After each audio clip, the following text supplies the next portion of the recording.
بسم الله الرحمن الرحيم maanta ay taariikhdu tahay 24 bisha December 2020 madaxweynayaasha dawladaha xubnaha ka dawladda federaalka Soomaaliya ee Galmudug iyo Puntland mudane Axmed Cabdi Kaariye Qorqor iyo mudane Siciid Cabdullaahi Deni ayaa shir gudoomiyay kulan labada maamul ku dhexmaray magaalada Gaalkacyo 24 maanta oo ay bishu tahay December 2020 shirka ayaa si guud looga wada hadlay xiriirka labada dawladood iyo xaaladaha siyaasadeed amni iyo horumar ee dalka Soomaaliya si gaar ah waxa diiradda loogu saaray sidii Galmudug iyo Puntland ay isaga kaashan lahaayeen arrimaha amniga gaar ahaan la dagaalanka argagixisada adkeynta nabadeynta bulshada iskaashiga horumarinta dhaqaalaha iyo arrimaha doorashada dalka Soomaaliya ee 2020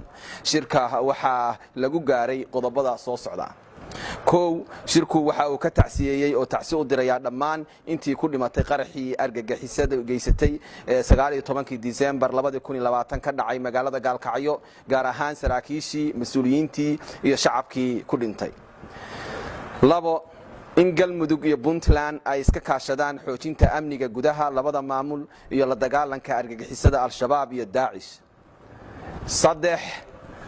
in la adkeeyo nabadda iyo nabadeynta bulshada ka tirsan Galmudug iyo Puntland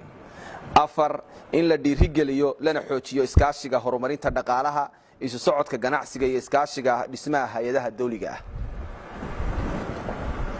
shan dawladaha Galmudug iyo Puntland waxay markasta diyaar u yihiin dadaal kasta oo loo dhan yahay ee lagu gaari karo hirgelinta doorashada Soomaaliya 2020 sida darteed iyadoo la dhowrayo heshiiskii lagu gaaray 17 September 2020 magaalada Muqdisho dawladaha Galmudug iyo Puntland waxay ku heshiiyeen inay ka wada shaqeeyaan sidii ay isugu soo dhaweyn lahaayeen dhinacyada ku kala aragti duwan hanaanka qabsoomida doorashada